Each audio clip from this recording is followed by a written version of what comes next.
Assalamualaikum warahmatullahi wabarakatuh. Welcome back to SKZ Education.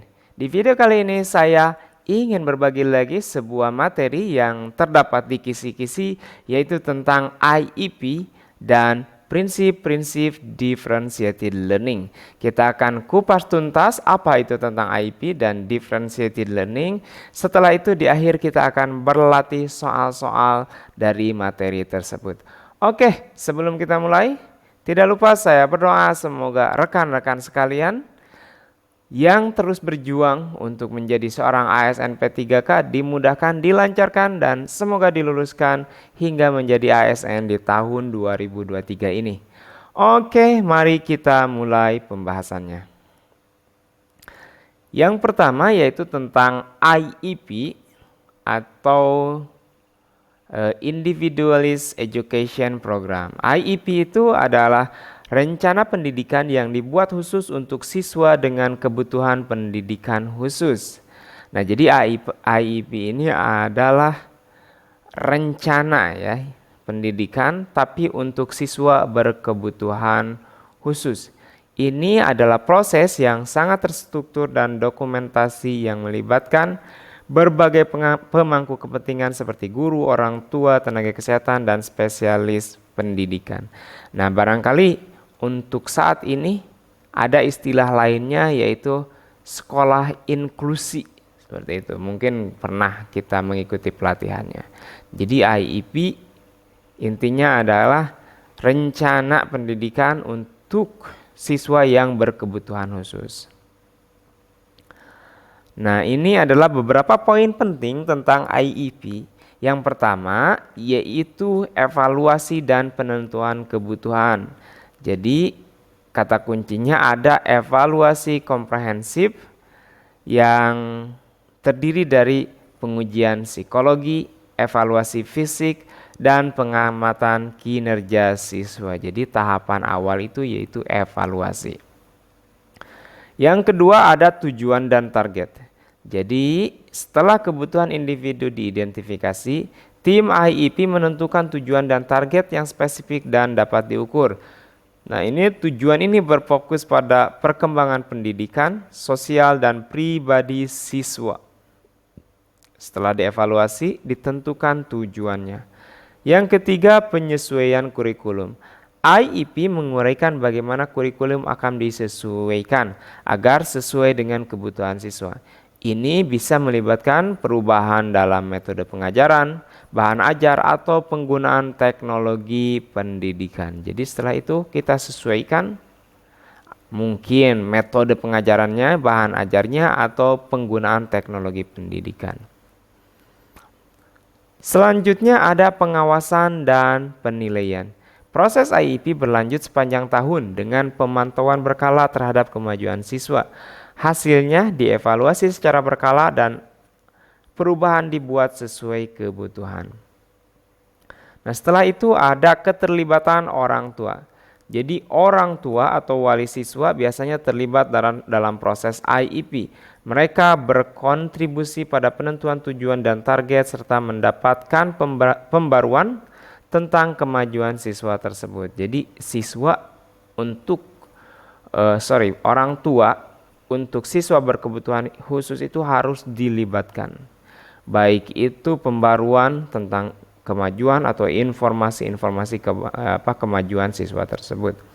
Nah, ini untuk teori pendukung IEP yaitu teori konstruktivisme ya. Dalam konteks IEP, pendekatan konstruktivisme menekankan pentingnya menciptakan pengalaman belajar yang sesuai dengan tingkat perkembangan dan kebutuhan individu. Nah, itu adalah poin-poin pentingnya. Yang kedua ada yang namanya prinsip differentiated learning. Jadi differentiated learning itu pembelajaran berdiferensiasi. Nah, saat ini kan sedang digaungkan tuh pembelajaran berdiferensiasi.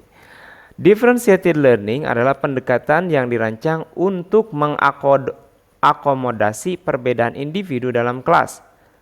Nah, jadi kalau ini adalah mengakomodasi itu ya, kata kuncinya mengakomodasi perbedaan individu dalam kelas. Nah, prinsip-prinsipnya Yang pertama yaitu identifikasi kebutuhan individu. Jadi mengidentifikasi melalui pengamatan, tes, dan komunikasi dengan siswa. Jadi barangkali kalau di pembelajaran itu penilaian awal tentang kemampuan siswa. Bisa dengan pengamatan, tes, atau komunikasi langsung. Yang kedua, penyesuaian pengajaran. Guru harus menyediakan berbagai pilihan dalam metode pengajaran. Bisa jadi metodenya, bahan ajar, dan tingkat kesulitan agar sesuai dengan kebutuhan beragam siswa. Yang ketiga, ada pemberian pilihan. Memberikan siswa pilihan dalam cara mereka belajar dan mengekspresikan pemahaman mereka. Ini dapat meningkatkan motivasi dan partisipasi siswa. Selanjutnya, pengembangan pengalaman pembelajaran yang relevan. Guru harus merancang pengalaman pembelajaran yang sesuai dengan minat dan pengalaman siswa. Ini akan membuat pembelajaran lebih relevan dan berarti bagi siswa. Dan selanjutnya ada evaluasi yang beragam. Guru harus menggunakan berbagai alat evaluasi yang sesuai dengan kebutuhan individu siswa. Ini bisa termasuk tes, proyek, penugasan, dan sebagainya. Dan untuk teori pendukungnya yaitu teori multiple intelligences. Nah, ini teori kecerdasan ganda oleh Howard Gardner. Differentiated learning mencoba mengakomodasi kecerdasan beragam ini dengan menawarkan metode pengajaran yang berbeda sesuai dengan jenis kecerdasan yang dominan pada masing-masing siswa. Nah, ini selanjutnya. Differentiated learning atau pembelajaran berdiferensiasi itu dibagi menjadi 3 jenis. Yang pertama ada diferensiasi konten, berkaitan dengan perbedaan konten atau isi materi yang diajarkan kepada murid sebagai tanggapan dari kesiapan belajar murid, minat atau gaya belajarnya. Jadi konten itu dibedakan. Jadi harus mengakomodasi ketiga gaya belajar yaitu visual, auditory, dan kinestetik. Visual itu adalah siswa yang dia bisa belajar dengan hal-hal yang bisa dilihat. Misalkan seperti gambar atau misalkan video dan lainnya. Kalau auditory itu adalah siswa yang cenderung suka belajar itu dari mendengarkan. Bisa jadi misalkan guru menerangkan atau misalkan dari listening. Nah, itu adalah auditory, dan kinestetik itu adalah aktif, siswa aktif bergerak.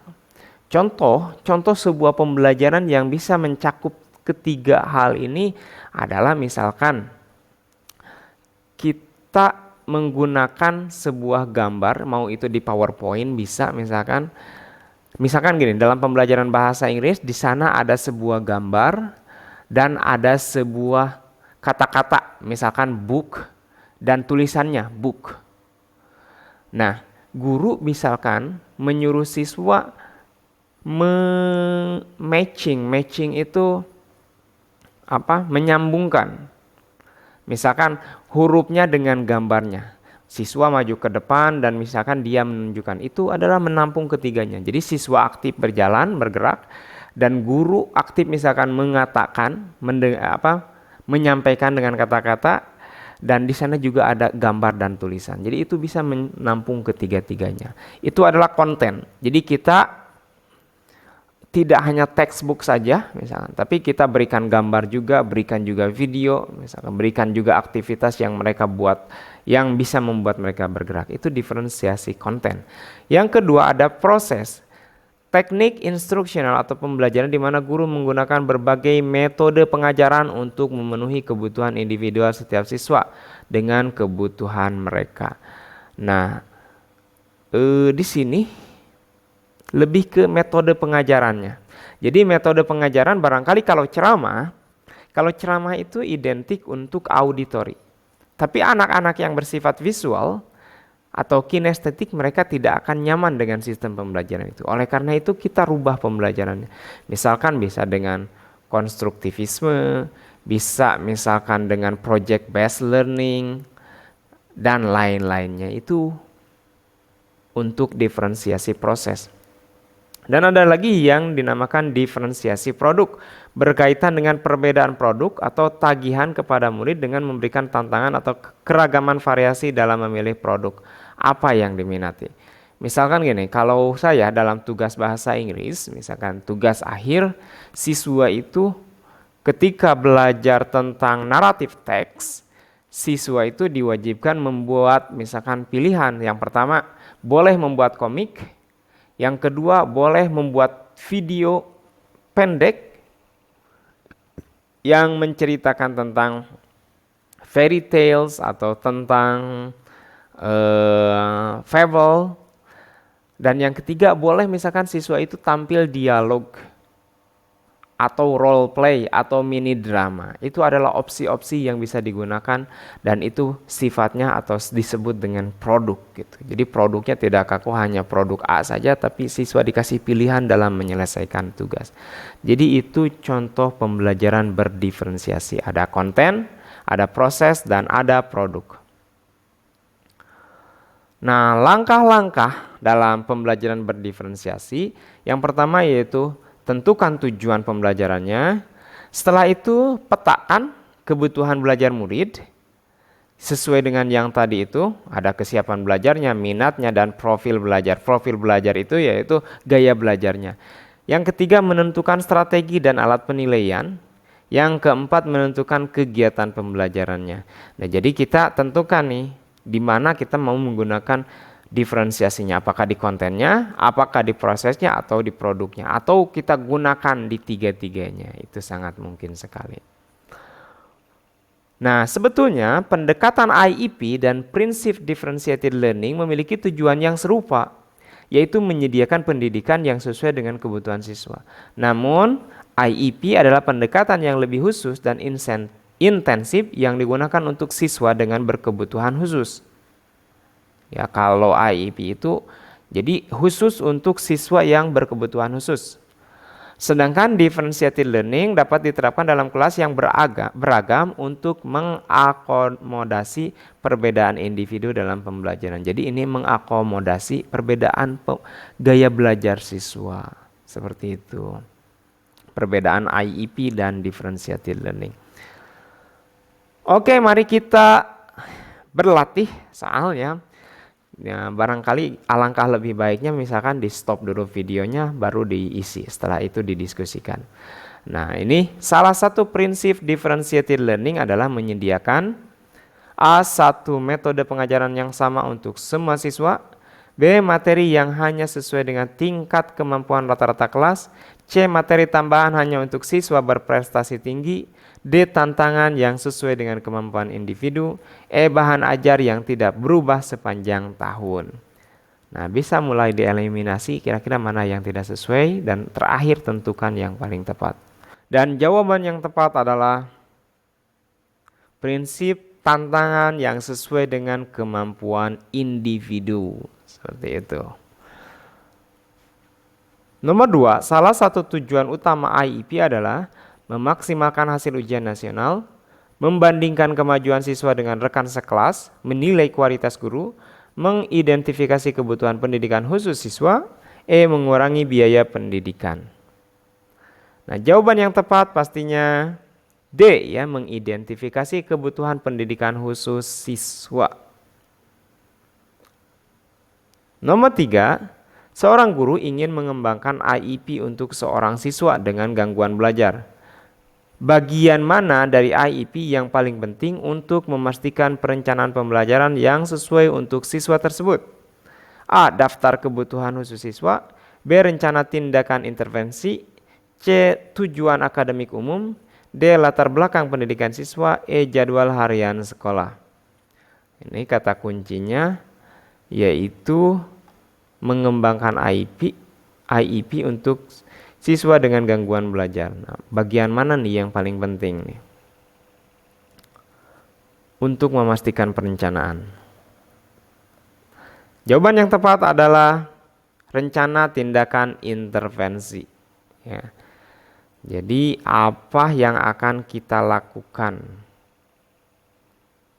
atau intervensi apa yang akan kita gunakan untuk siswa berkebutuhan khusus itu? Nomor 4, dalam konteks pembelajaran berdiferensiasi, apa yang paling penting bagi seorang guru ketika merancang pengalaman pembelajaran untuk siswa dengan beragam tingkat keterampilan dan kebutuhan? Oke, ketika merancang apa yang paling penting ya? A. Menyusun tes akhir yang adil.